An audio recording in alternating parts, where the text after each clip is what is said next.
Welcome everybody. My name is Dan Smith. I'm with the Brunswick-Topsham Land Trust and the Cathance River Education Alliance, CREA. And this is the last CREA Speaker Series event for this season.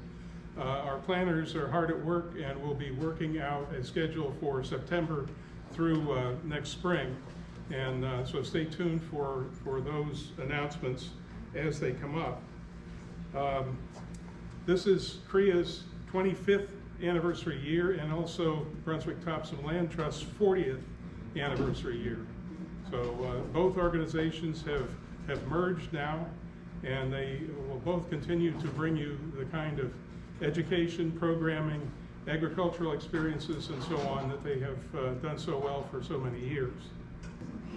If you're not familiar with CREA or BTLT, there are brochures on the back table. There are trails on most of the preserves that BTLT manages. We now have over 70 properties under easement in this local area.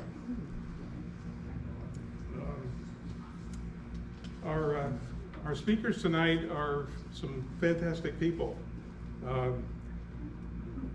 Mihku Paul is a First Nations poet, visual artist, storyteller, and activist. She was born into the Maliseet Nation and is a member of the Kingsclear First Nation in New Brunswick, Canada. She currently resides in Portland, Maine, where she teaches creative writing at the Maine Women's Writers Collection at the University of New England. James McCarthy is a well-known local journalist. He was the managing editor of the Times Record for quite a few years, had a 26-year career there. Yep. And is also a noted photographer. He has done some really remarkable work, and you're going to get to see some of that tonight. He was the digital editor for Maine Biz magazine, and has exhibited photos most recently at the Curtis Public Library. Upcoming events, just take a look at those. We have a plant sale going on, not to compete with the Topsham Garden Club. We have a trail mixer, and CREA Camp is going to be starting soon. If any of you have grandchildren that for some reason weren't able to sign up, there are still a few openings for the 4-day camps. Okay. So without further ado, I would like to introduce Jim. Yeah. And we'll get the program going. Thank you.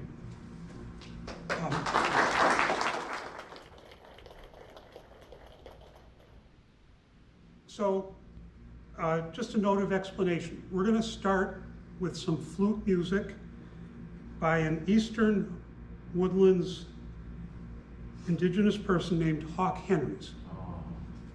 And we're doing this with the hope that it will get everybody, sort of still, receptive. The title of this flute song is Thanksgiving, and Henrys writes, "The flute's body and voice reminds us of the interrelatedness, interdependence, and sacredness of all people and of all creation." So we thought that was a fitting mood to start off our talk.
Love letter to a wild Main River. Sunabil, her pulse, push and pull, tumble and slip. Zib speaks her own language, I remember. Nilyukdakmiknin, the whole earth is my home. She holds memories of herself, ancient benevolence, my heartbeat. Adudagwak, Madajwoksip. It was just the sound of the river flowing. You told me, Dajwi Majaha, I have to go home, past the forests, pine and spruce, larch and cedar, around thickets, where the deer people hide, taking their rest. Alongside fields, draped with lush beauty, summer, moving, moving. Colors flash in misted sun, orange paintbrush and white daisy, pink dame's rocket and yellow buttercup. I'm traveling, ready to rise, my form altered. Then I'll return as my other self.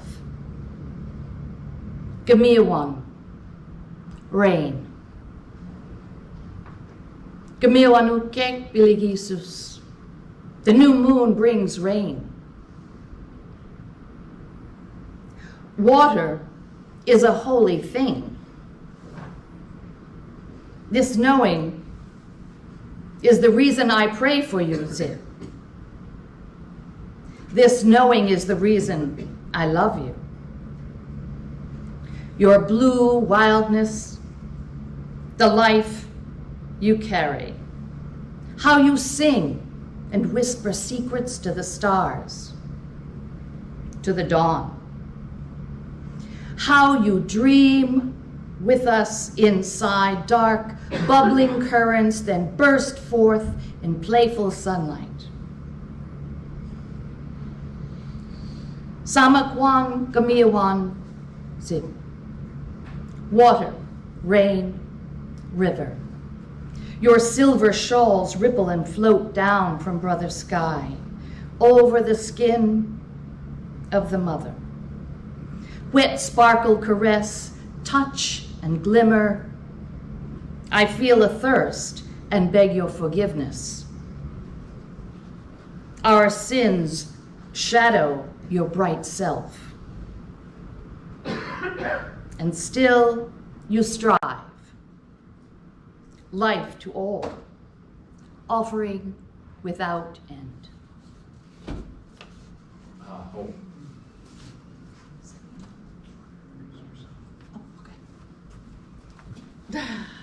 Tangak, Louis Mihku Paul, Nujiao, Wabanaki, Nudibek's Kings Clear, First Nations, Muslims, Ray Paul. I grew up at Presumpscot, and my grandfather had settled there. I am a Wolastoqua person, we call Maliseet, and my family's from Lower Canada originally, but I was born below the line, which is all we call it, a line, that's all. And I try really with my creative work, and why I'm here tonight is because I want to see that I can make good use of my creativity, particularly as I am older now, and I want to use that time well in service to the things that are important to our human family. And one of those things, most certainly, is the waters and our main rivers. And that's why I'm here tonight.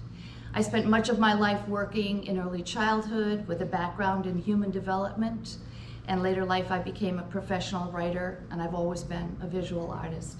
And I'm very pleased to be spending time with you tonight and to do this project with my friend, Jim McCarthy.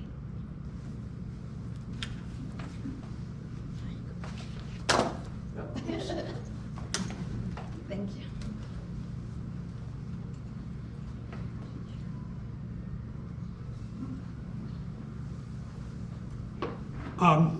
I'm going to start off with the acknowledgement right up front that I am not Wabanaki, and in my use of Wabanaki words, ancestral place names, and cultural references, I acknowledge my limitations, and I will do my best to show respect to the Penobscot, Passamaquoddy, Mi'kmaq, and Wolastoqey people, their cultures, and their inherent sovereignty as the original, and this is important, current inhabitants of this place now called Maine. I acknowledge this place we call Maine is the homeland of the Wabanaki people and has been for more than 10,000 years. So who am I? I'm a white guy from away who came to Maine in 1974 to find my place in the world. I'm still on that journey of discovery.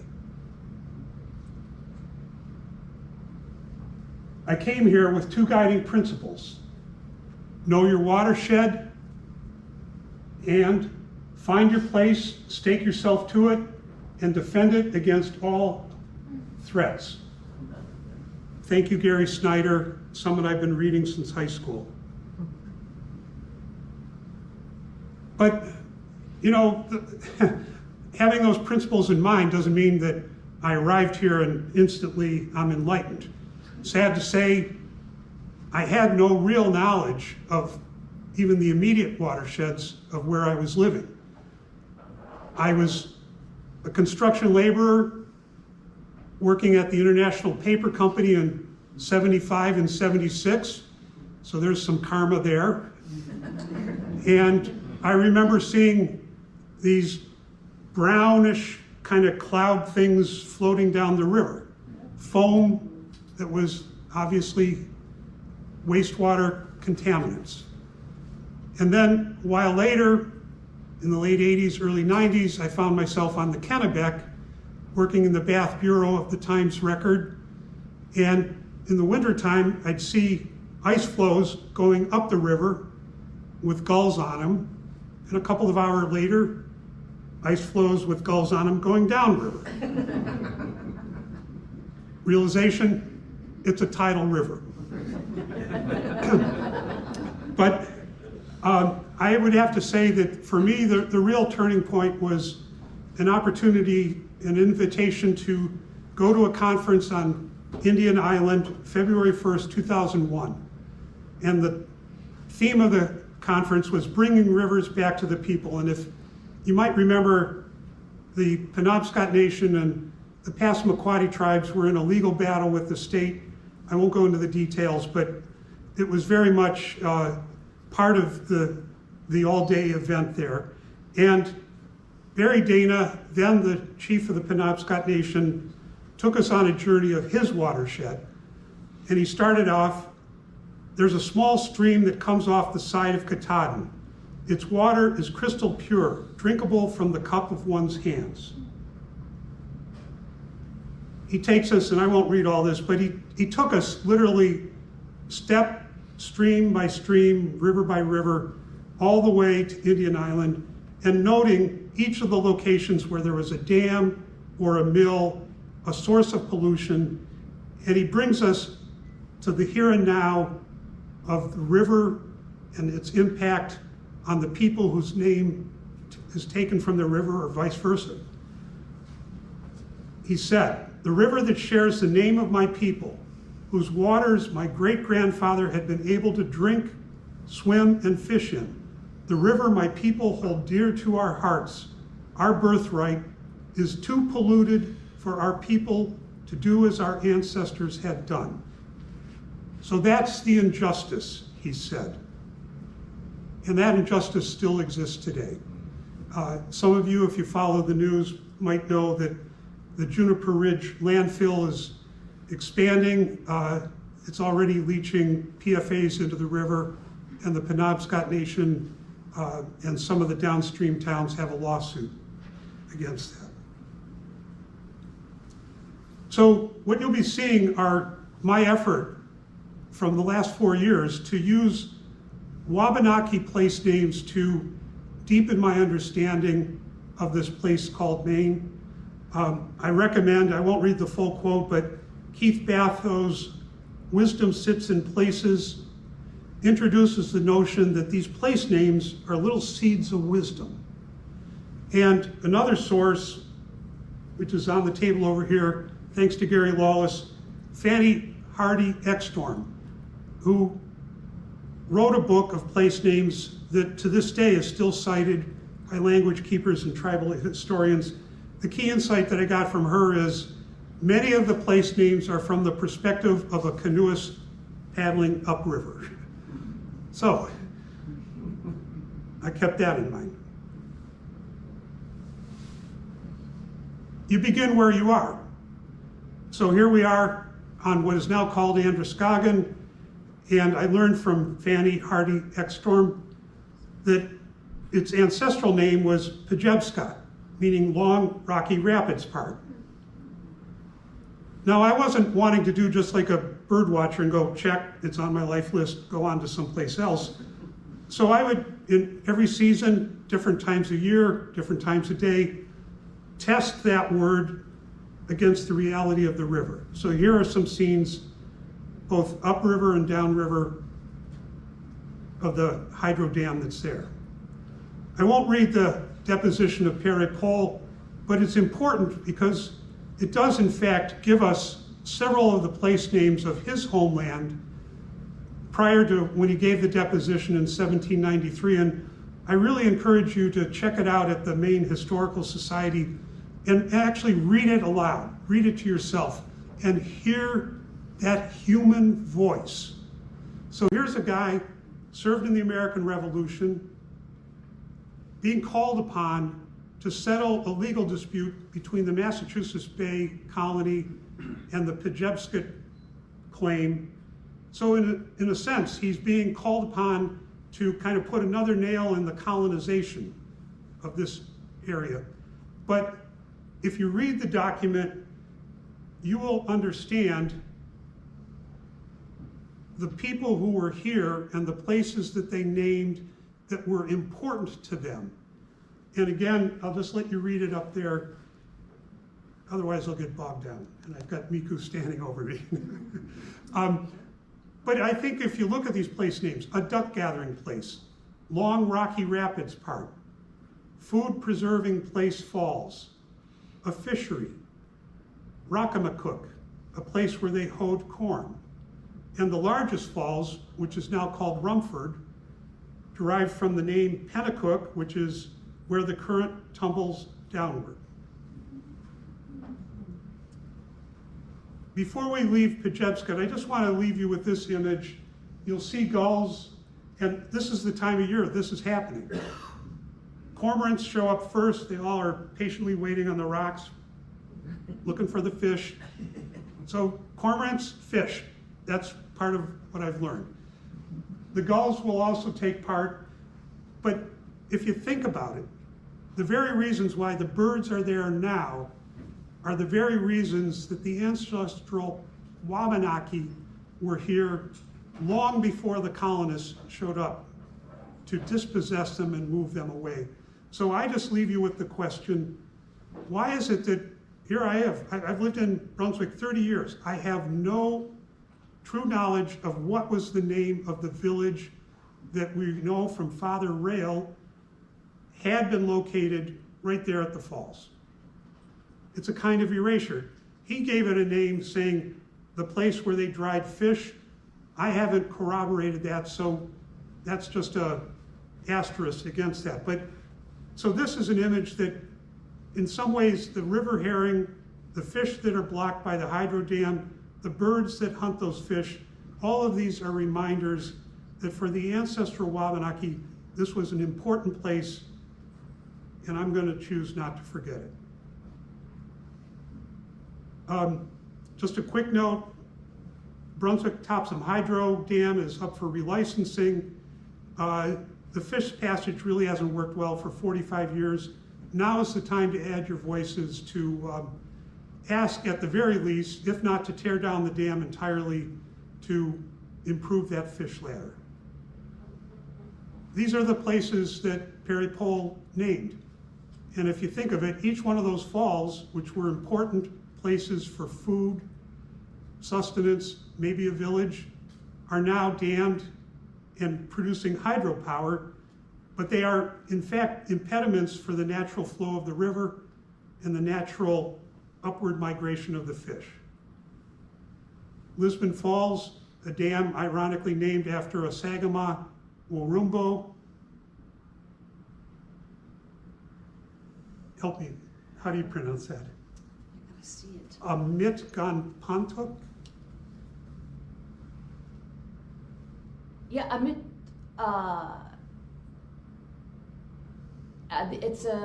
it's P, but then, yeah, that's what, the tuk is Ug. Okay, Amit Ganpantuk. there you go. This Irishman will never be able to. Well, it's Harris, what Perry Pohl called Harris's Falls. It's a food-preserving place, falls, Lewiston, Auburn. And I went to the falls to get a vantage point, and I came upon a little area that was obviously a homeless camp. There were several sleeping bags, a pair of shoes that were left there, graffiti on an industrial type building, but I was really struck by the graffiti, instead of obscenities, had the word hope and the word love. I'll take that as an encouraging sign, even though there's a sign of homelessness. Rockamacook, it's a place where they hoed corn, and guess what? That's what's growing there now. The image in the corner, you know, the Androscoggin has greatly improved since I was helping to expand one of the paper mills that was polluting it. But it's also important to know, as beautiful as that scene might be, there are pollutants that are embedded in the riverbed, and there are still problems that we need to attend to. So let's not kid ourselves. If we see beautiful scenes, the job is done. It is not. Rumford Falls, again, the same scenario. The first scene is upriver, second scene is downriver. You see the ND paper mill, a source of pollution. There's a dam there. And as Zachary Bennett noted last month, the interesting thing about the Androscoggin is it has such a steep downward motion or movement that has created this conflict between the indigenous use of its power, which was in the form of being able to navigate, travel on it, as well as get their food from it, against the colonists' definition of power is we're going to use it to create mills. That has played out. There are mills on the river, many of them closed. The dams are still there. The fish are blocked. That is still the conflict situation we have today. The other river of our watershed, Kennebec. Kennebec is a word that means long, still water, i.e. without rapids or falls. And the interesting thing, Androscoggin, Perry Pohl notes that Presumpscot was the name for the lower half, Amakongan was the name for Lewiston up. Kennebec flips it, and Kennebec is the name that was given for the upper half, and then right below Merrymeeting Bay is where it became Sagadahoc. It pours forth. But here you see, right at Norwich Walk, how still the river is. Its source is Moosehead Lake. Merrymeeting? I can't see with them glasses.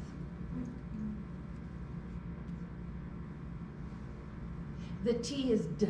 Ah, As Merrymeeting. Masbagat. Merrymeeting, Yeah, got. Yeah. meaning Great Lake.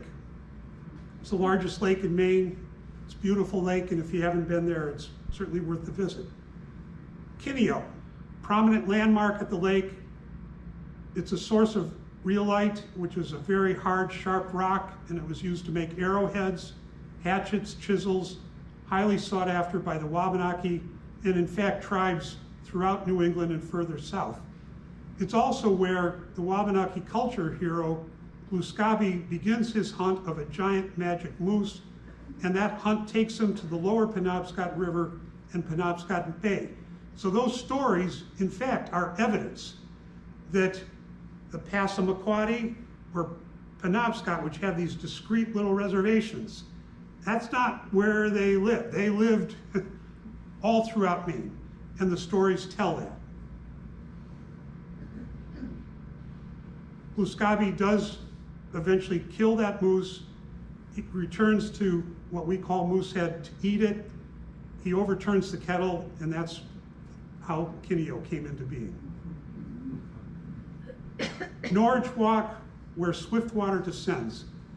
There's a really sad, awful black mark in the colonization, the slaughter that took place there, if my memory's not failing me, 1724. Please read it and understand. It's an essential part of knowing the ongoing process of acknowledging the many sins of colonization. But lo and behold, I went there to do that, and I'm sitting on the edge of the river, just listening to the water, and all of a sudden I see a canoeist pulling downriver, and I literally went into this fantasy mode of this is an ancestral Wabanaki Sakama coming upriver. It just, I was truly like, and it took a long time for that person to reach right across from the river. And I actually started thinking, because I know Barry Dana lives upriver in Solon, I thought it was getting closer. I said, I wonder if that's Barry Dana. I could picture him doing this, but it wasn't. But nevertheless, poling in the canoe are gifts of the Wabanaki people. Skowhegan, the waiting place, another dam. Taconic, a place to cross. Exstorm says that at certain seasons, it is shallow enough to cross there. If you look in the foreground, there's effluent. This is just downstream from that previous picture. If I had only shown this without the effluent, you'd say, oh, look at all those little ducks, and isn't that peaceful and isn't that nice? So there's this conflicting reality. Bucolic scene, effluent. And these are truly still industrial rivers. Fort Halifax, another insight from Zachary Bennett. The forts were imposed, one of the first ones in what is now called Brunswick, and it was explicitly stated in a letter from a governor as a means to push them further away. So anytime you see a fort, and I've done it, I've taken a field trip and gone to all these different forts, they're all on sites of Wabanaki villages. This one dates to the French and Indian War, and it gives control of the river,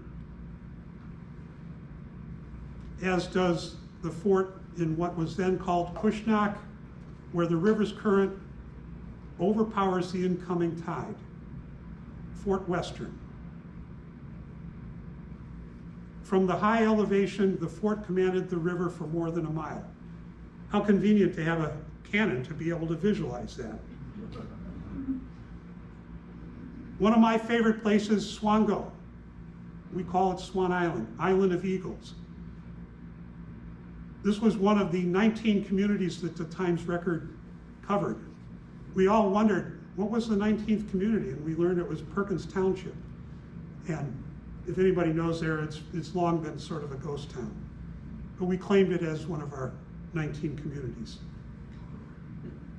On the eastern side, and the Kennebec breaks into and goes around Swango, there is Little Swan Island. Both islands were important villages for the ancestral Wabanaki. One of the reasons, lots of wild rice all around Swango Island. This one where you see some tree swallows hovering, I literally was putting my nose of the kayak right into that, and they just went about their business. They needed to get those seeds before they took off south. Quabacook, duck gathering place, Merrymeeting Bay. If you're lucky enough to get out onto it, as my wife Linda and I have several times paddling, the amazing thing is you almost always are the only one out there. It's such a beautiful body of water. And I'm not advocating for water skis or anything like that, but if you have a chance to paddle it, I can guarantee you it is a real wonderful place. So here's that word, and I am coming down to the end. Sagadahoc is the name that was given to what we call Kennebec, and it is where the combined watersheds of Androscoggin and Kennebec come pouring forth this little narrows, which is called Chops Point or Chops, and it's very deep channel, and if there's an incoming tide, you do not want to go through that with your canoe or kayak. It's a very tricky business. And when you think of it, how apt the name is, to pour forth. There you see a pouring forth of waters from western Maine, northern Maine, coming down through that channel, making its way to the sea. Winnegans, just a little bit downriver from Bath. It's a narrow winding isthmus. Winnegans is a word that means the portage, or it's derived from a word that means the portage between two rivers with sipsis added to it, meaning a short portage. So you go from one side to the other and you've made your portage. But I say to myself, well, why would anybody do that? And you look at this, and number one, it's a beautiful scene to behold. I someday would like to paddle to find that this actually will take you to New Meadows River, short portage, then it can take you down to Cunny's Harbor, or if you go up New Meadows River, it can take you to what we call New Meadows Lake. It can take you to a portage that will take you into Merrymeeting Bay. So these words, when you start to ponder them, and when you start, and there's a map the Penobscot Nation has put together, you get a sense that they didn't need a DeLorme gazetteer. These place names were, in fact, a road map that told them at any given location where they were going. Some more images: Sagadahoc pouring forth, Bath Ironworks, Fort Popham. So here we have the mouth of the river, Popham Beach, and some facts that I've gleaned from Franklin Burroughs, who, if you haven't read his book, Confluence, it's an amazing book. His more recent book, The View from Here, is also amazing, and he notes at least 15 rivers, including 4 other rivers that flow into Merrymeeting Bay, Cathance, Muddy, Abagadasset, and Eastern, join the Androscoggin and Kennebec rivers to empty into Casco Bay here at Popham Beach. And I love the fact that we have this little, I don't know if you call it detritus, or anyways, who knows where that came from? It could have come from miles upriver. Little, sorry, I'm lacking the words. So here's my last thoughts, and then I turn it over to Mihku. And again, Gary Snyder. A watershed is a marvelous thing to consider. This process of rain falling, streams flowing, and oceans evaporating causes every molecule of water on Earth to make the complete trip once every 2 million years. Think of that. All that rain we've been having, do we feel different about it now? It's been waiting 200 years to visit, or 2 million years to visit us. The surface is carved into watersheds, kind of familial branching, a chart of relationship, and a definition of place. The watershed is the first and last nation, whose boundaries, though subtly shifting, are unarguable. Places of birds, subspecies of trees, and types of hats and rain gear go by the watershed. The watershed gives us a home and a place to go upstream, downstream, or across in. So, Awesome. next. That was great. That was so good.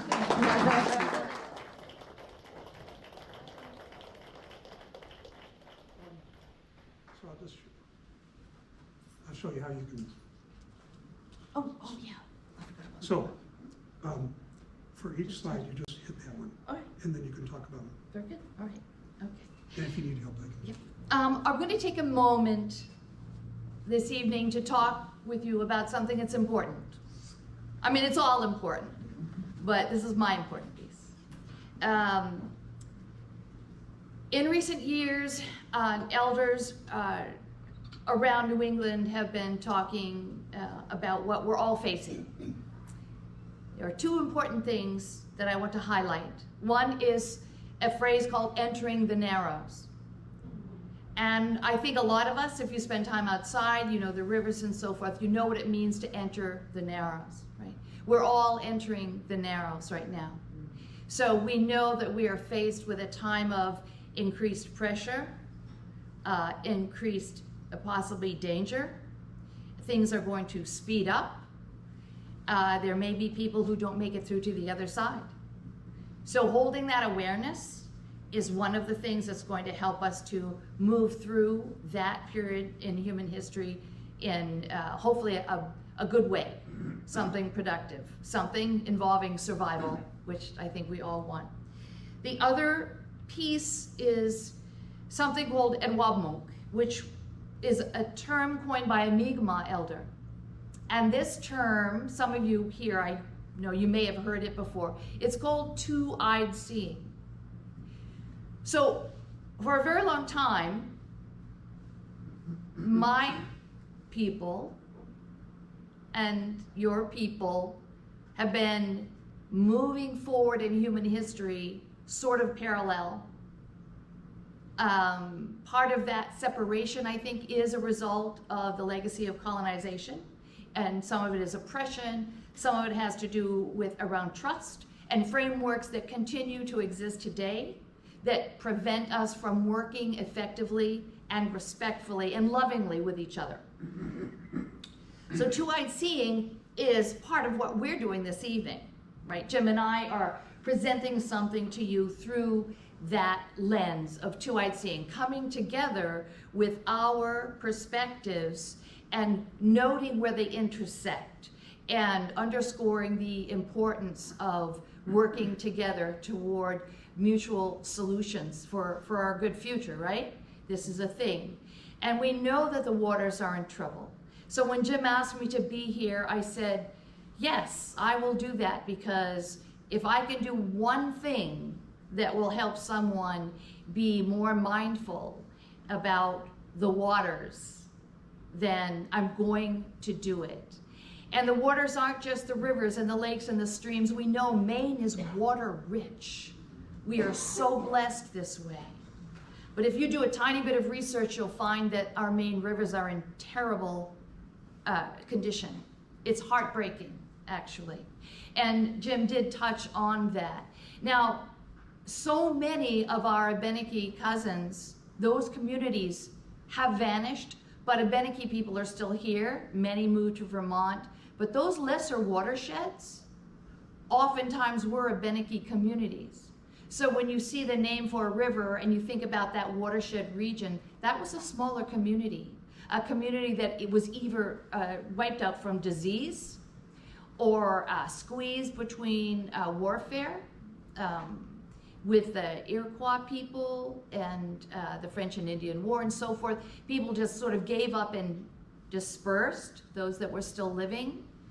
And so that the names remain, but so often we take those names in a way that is sort of for granted, that it's charming, it's so Maine to have those rivers and those place names. But as Jim noted, it's really a good thing to teach yourself a little bit more about those names. Our language is alive.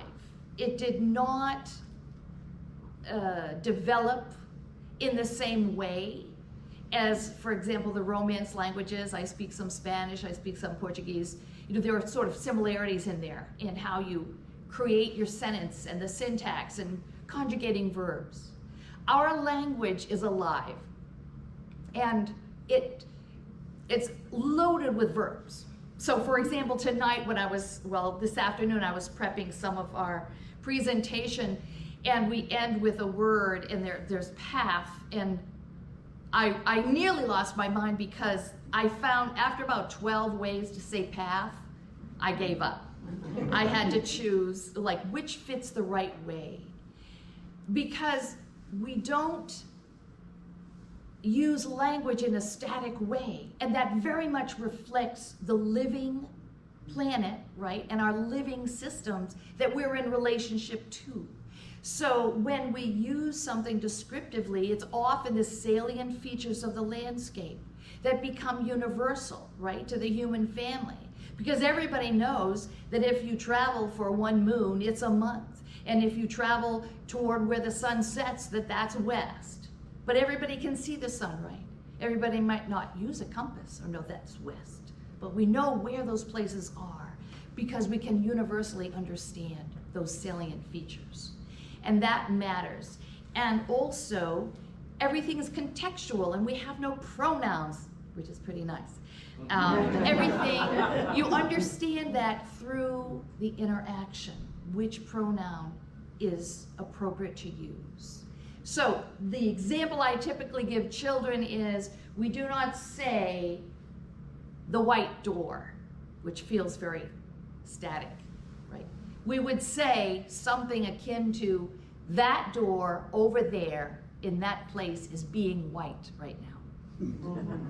And I do that to try and help people to understand that we have really a very different way of seeing the world. And when those two ways come together, for example, I'm working a lot with Audubon right now, I think incredible things can happen. One thing I want to leave you with is just one last bit, and it's important. When we think of what we used to call traditional ecological knowledge, right, TEK, we now call it IK, indigenous knowledge. We should not be considering that as something utterly different from Western science. Our knowledge is simply encoded differently through long observation, taking your time, through cycling, through return to place, right? And then sharing that knowledge orally down through the generations. I actually read an article recently from Forbes, and I kept the link, and the article was citing the, quote, danger of indigenous folklore to Western science, and how careful that we all have to be. Now we all know you know what bud break is, right? Come on, raise your hand. Bud break, right? Go, yeah. Oh, yes. When the spring buds break, right. When that bud first breaks open. After bud break, the tree is ready to begin growing. It's coming awake. So I was taught after bud break, when the leaves are as big as a mouse's ear, it's then that you can find masuzial, fiddleheads. Now, there's not anything really sciencey about that, but it is science, right? It's what, phenology. So I just want to ask you to hold that awareness as well while we move through the rest of our program tonight. Thank you. Before you get away, you want to show your artwork. Oh, shoot, yes. Okay, so the art that I do, Yep. I've done different things for years. These are medicine wheels, and I encourage you to look closely at the symbology. Each of these wheels does have a contemporized double curve in it. The double curve is the oldest known Wabanaki decorative motif. It's literally ancient.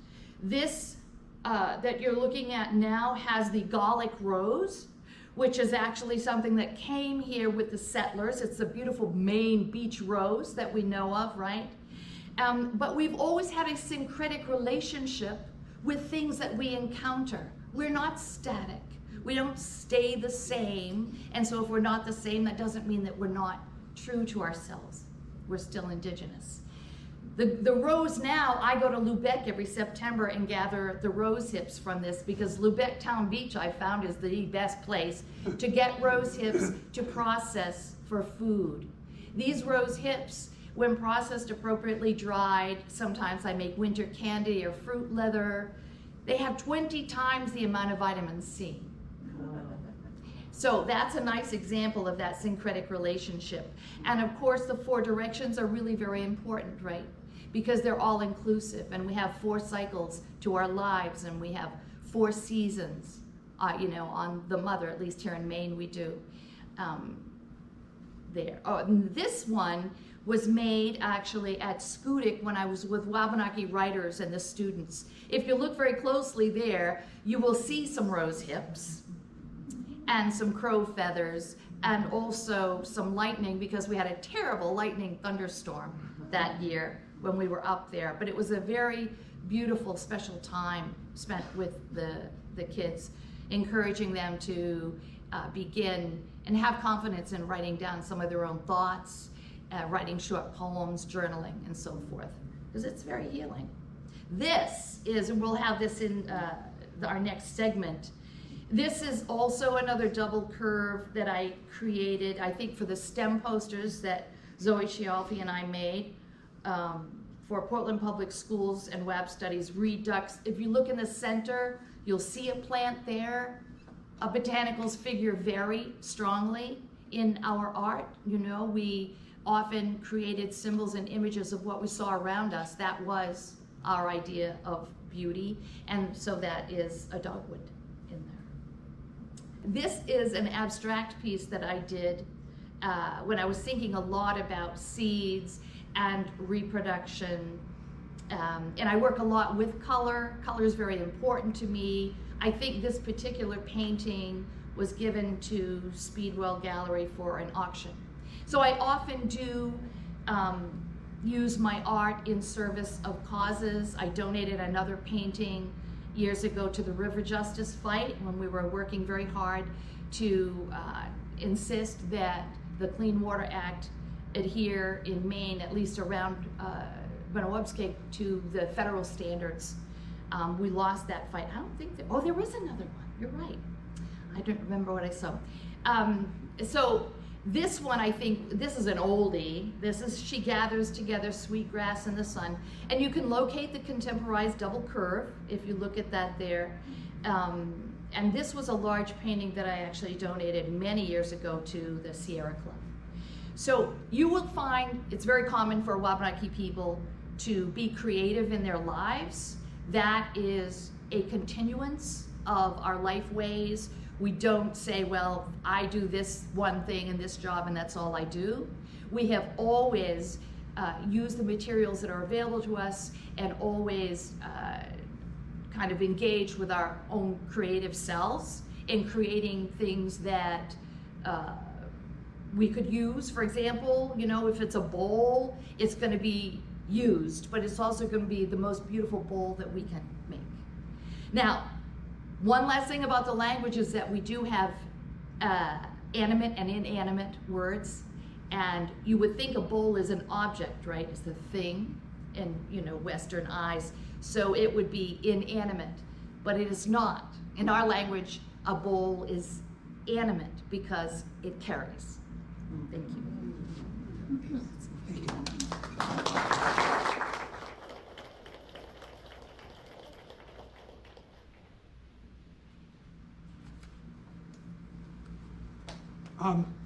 The next segment is a kind of collaboration that Mihku and I, actually in our very first Zoom meeting, we both were familiar with a very early Irish poem that starts off, I am the stag of 7 times. And we kind of riffed off of each other and thought, oh, what if we tried doing something like that related to the watersheds? And then that led to our discussion of, and Mihku has done, she could give a whole night's talk about her work involving the Presumpscot River, her knowledge of Chief Poland, who in 1739 traveled to Boston to protest a dam that was being imposed on the river at the very first falls. And incidentally, Presumpscot means river of many falls or rough places. And he went to the governor and said, hey, governor, you know, my people live on that river. We depend on that fish and you're blocking it. And the governor wrote a letter to Thomas Westbrook, the guy who was building the dam, and said, you got to provide fish passage. And Westbrook blew him off. A year later, Poland again goes down, and basically, and I forgot the punchline, which is setting up this poem. At that first meeting, the governor apparently wasn't briefed. He says, what river are you talking about? And Poland says, Presumpscot, the river to which I belong. So what follows is Mihku's response to the challenge of images that I provided, maybe partially inspired by that Irish poem, but it's entirely her own, and it's called Song of the Watershed. And I think if you get here, and I'll be the guy, but we're gonna do it as a call and response. I have the easy lines. I'm gonna say, I am Presumpscot.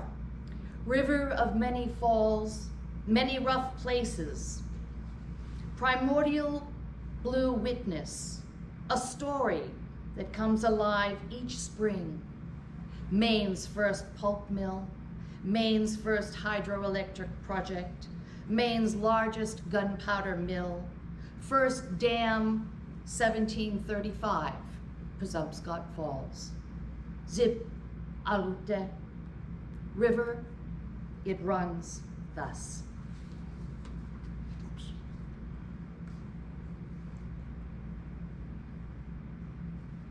Next one. Yes. I am alewife. Sigwanamek moves soundless and bright, a return to home waters and ancient rhythms of life. Sibzuk, Gamagulit Duawa, Sigwanamek. The birds dive for the alewives. I am osprey. Winged sigil, you hunt in flight, contoured shadow in misted sun, sky to ocean, ocean to sky. Isamagwas dalugat, osprey is hovering. I am cormorant. Slender sentinel, fish catcher, a feathered blade slicing the water. Oguns, cormorant. I am eagle. Eyeing the world below, daybreak to sunset, he sees all moments, life unfolding. Chiplagan, Squidjidawiya, Alukuk. The eagle flies over the cloud. I am fern. Cliff break, polypody, sweet fern and fiddlehead. Bonap, sque, and iximus nagamasus. Ferns have many names. Gak gezuk wizuguno. I am bunchberry. Nearly ephemeral, white petals wink 4/6, kissed on leaves of green. Mac women michwagan, skijinui nibizan. Bunchberry, food, indigenous medicine. I am rice. Zizania palustris finds home in clear, calm waters only. Flat-leafed, hollow stems stand ready. Look for cattails and red-winged blackbirds, nodding heads of green, nibongu, in summertime. Skijinui abdelamuti newela, native rice. I am quahog. Prized delicacy, abounds in coastal waters. Michwagan, purple wampum, whose woven beads became belted stories that carry us forward. Wahapsuk, Nadones, Wahogs. He goes to dig clams. I am the path. Walking in the world all around us, choices flood the morning, like birds come to roost on our shoulders. Let these birds be welcome and guide us on a good right path to protect the mother and all her family. Bezigaudosun, Walimum wat, Nueskawangun. There is a fork in the road. It feels good to walk in a good way. Spirituality. Skit kumik, nit kanau, dikyao. Mother Earth goes ahead making a path. Ma yes, iye, kibana wiyuyak.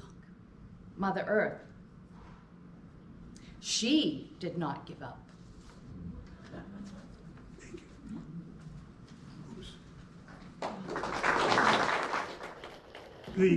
The final element is a video that is Mihku's work, and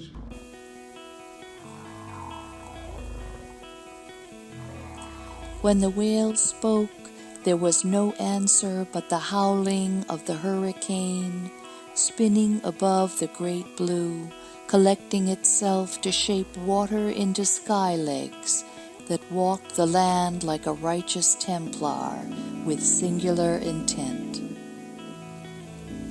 The whale rose to watch the winds snatch waters as raiment, gather themselves into being, incarna, come to deliver a message. When the whale spoke, she murmured rising exaltations of truth in death, eddies of blurred terror, words indecipherable until slow music that spiraled in low decibels. She sang blue notes, wisdom through the great waters, sounding, vortex rising, calling. Can you hear this voice, universe of moon and tide that calls to its primordial self? Let me explain, she said. Time has no name here, where sunlight shelters floating plankton, half-life sacrifice, food for so many, my kin and yours, home, the world's breath, strangled in ghost nets. Begin again. The nod and pull, a lullaby climbs into sky, tumbles back to our front door, where strangers peer as we birth our children. We try to stay alive. Your future, our future, obstructed paths you wander without purpose. When the whale spoke, she sighed in long curls of treble that quivered on darkened currents, heaving past the melting glaciers. I am the ancient witness. I carry the story of us all into another story and another, that the great chain of life continues. Know this, what you choose to abandon, seduced by distraction, this brief signal, our human span, this is the storm that does not end, the distorted pride we pretend to believe in, the fate that will leave us all grieving. Satisfied, the whale returned to the depths and whispered to the fishes, to the sea turtles and dolphins, to the sharks and seals and walruses and octopi, the eels and the orcas and all her relations. It is beginning, the whale said. The end is beginning.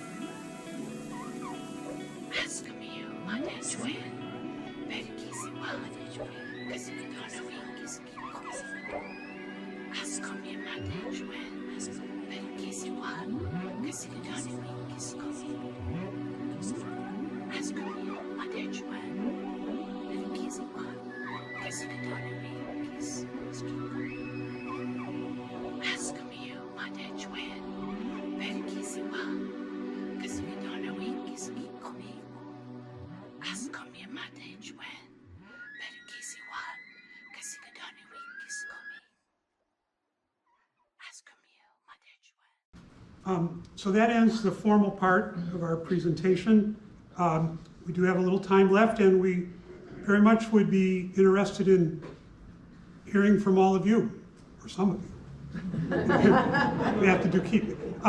If you have any questions, or we would have one question of you, if any of you would like to say, what is your watershed, and what is your relationship to that watershed? If there's any experience you'd like to share, here's your moment.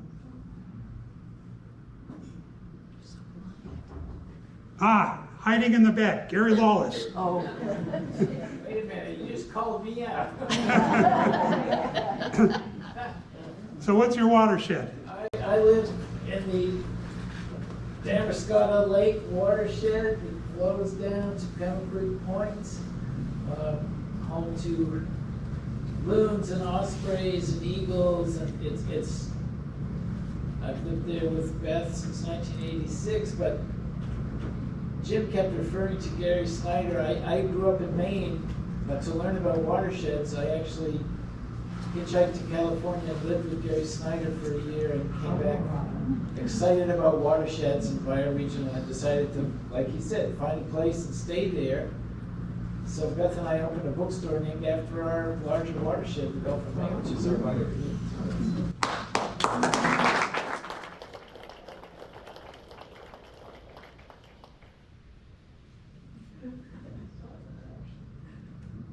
Anybody live on a watershed we never heard of? Even if it's a little stream, yes. I grew up in Topsham, and thank you so much for this amazing presentation. It really changed how I see and feel about this place, which is great. But I'm now living in West Virginia on the mighty Ohio River, and I live in a city where there's a huge flood wall between us and the river. So you never see the river, and I can go weeks, months without ever seeing the water. And this evening made me feel like that's kind of tragic. And do you know the meaning of the word Ohio? I do not. Beautiful river. So I grew up in Ohio, and I shortened my introduction, but if I had fallen on the knowledge of the culture I grew up in, that was the culture that gave us the burning river, Cuyahoga, which means crooked river, and Lake Erie, which was then considered a dying lake.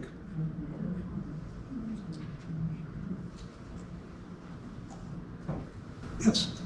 We live close to the Androscoggin River, and growing up on Bailey Island, moved here when I was 9 years old, and I don't remember seeing eagles or ospreys, and now we can watch them over our home, and it's so wonderful to see that, you know, they've come back.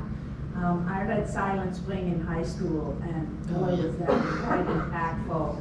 And I think that's what's made me be so interested in our environment, and really scary what's happening right now.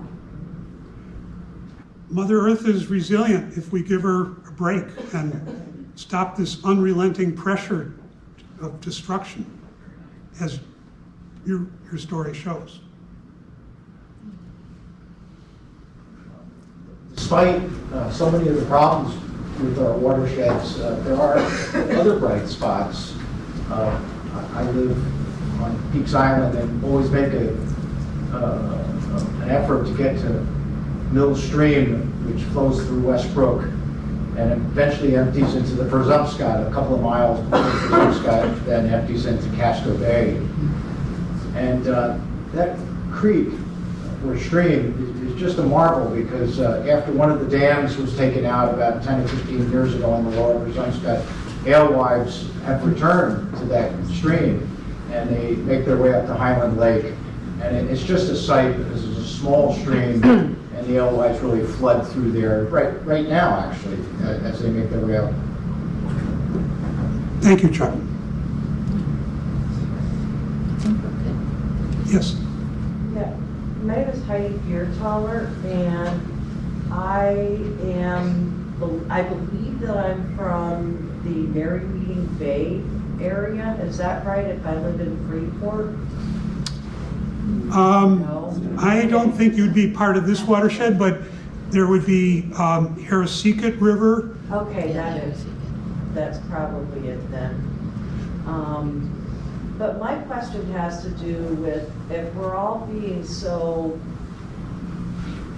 you know, reverent towards Rachel Carson, like what's happening with the PFAS bill in Brunswick, and how come is it the third in the whole country, that the third largest PFAS bill in the whole country?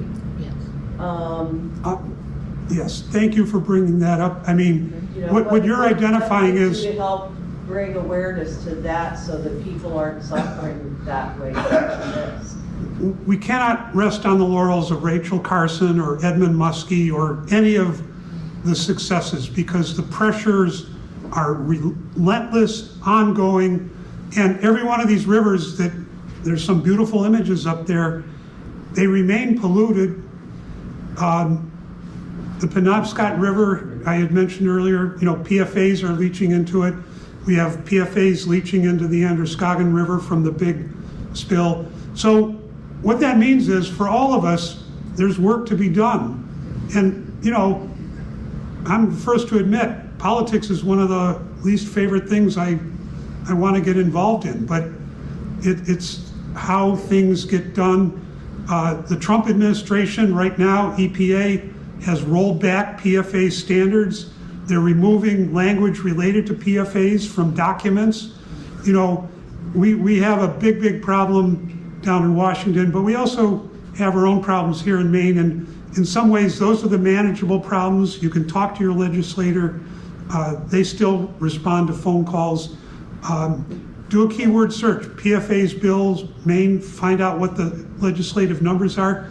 Wabanaki Alliance is another resource. You'll find bills that some relate to the environment. Can I just speak? Oh yeah, I'm sorry. Yeah, you should. I just want to say that these things are all good, and they are all familiar to us because we're accustomed to operating our lives within these frameworks, right?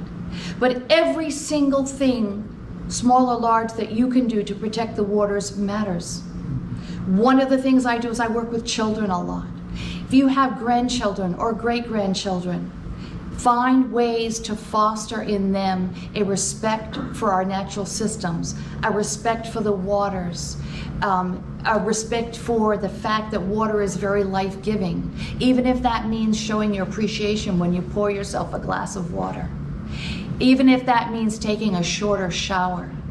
Because we know too that with a lot of the problems we have, if we just stop wasting, that it also might give time for those water systems to recover, because we won't be utilizing them so much. So everything between, I have gratitude for the glass of water that I'm having right now, because there are people on this planet that can't even enjoy a clean, safe glass of water.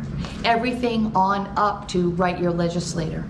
There are ways that you can find to move within that framework, which is larger. It may take longer, sometimes it's subtle. You may not live to see all the goodness that comes from it. But unless we start fostering that love and care and respect for our children, they'll be in this room 60 years from now, trying to figure out how to solve these problems. That's, I just want to say. No, I'm glad you did. That's more than my babbling. You know, 7 generations, that's the Wabanaki wisdom that I picked up at that 2001 conference. That's exactly the challenge, is if we can start, you know, culturally thinking with that wisdom, we're not going to be thinking about, will my 401k run out? It's going to be thinking about, you know, my grandchildren and the grandchildren and the grandchildren. And what kind of world are we going to pass on to them? That's the work that all of us here face. I just wanted to share a thing that I do in terms of appreciating watersheds. It started when my kids were kids, and we were driving north across the Delaware River, and thinking of George Washington, who said, "Corn's crossing the Delaware." And I haven't stopped doing that. I did that for the rest of my kids' lives. Every time we crossed a river, I say, you know, we're crossing the Hudson, we're crossing Connecticut, and I still do it. I do it even when I'm by myself. I've taught high school students, so I had vanfuls of high school students driving around the state and announcing, we're crossing the Androscoggin, we're crossing Kennebec. So it's easy enough to do, and it always puts that whole watershed awareness every time, I'm on a highway, I'm on a road, and it recognizes the whole watershed that's flowing under my wheels. So we should get a project, that famous sign that says Norway, Denmark, and Paris and all that. Yeah. We should have a sign that gives the rivers of Maine. I love that idea. But would we put it on a road? Well, they were water roads, right? I just wanted to mention too, we're winding up here, but if anyone would like a copy of the poem that I read tonight, I brought some broadsides with me. I brought a few books because the book that I wrote over a decade ago still holds now as a useful contemporary snapshot of the Wabanaki experience. But also of some of my art I made into stickers for kids. I've been working with Audubon school kids this month, and so if you have a grandchild that likes stickers, there's some stickers there too. Okay. Oh, thank you. Yes. Do either of you happen to know the correct pronunciation for what we now call the town of Topsham, the original native? Do either of you know the name of it or the pronunciation? I don't know the word, but I think somewhere in a notebook there was a place name reference that talked about the Highlands, and whether it was a significant place name, I honestly don't know, but The one I'm thinking of is Sawacook. that might be the word. S-A-W-A. It could be Western Wabanaki. It might not be one of the primary languages that we still use, but if you look at that big map, you may well find some hints there because that's got place names in it, which are Penobscot. And let me put in a plug, thank you. That is a map, if I'm not mistaken, the Penobscot Nation, a lot of work went into it. You can buy the map, and there's also a Penobscot English booklet. You flip it, and one way it's English words, and you can find the Penobscot word. You can get it at the Maine Historical Society or through James Francis at the Penobscot Nation. I used it a lot. It's an amazing resource, so take a look. And I think, Jan, because we're under the constraint of everybody should be out by 7:30, is that it? Well, it closes at 8, and we need some help with putting chairs away. Yeah. So if we can sort of wind down, that'll give you a chance to look at Mihku's broadsides. The books on the table are not for you to walk away with, they're from my library, but they're at least to give you a hint of some of the books that were meaningful to me that brought me to this moment before all of you.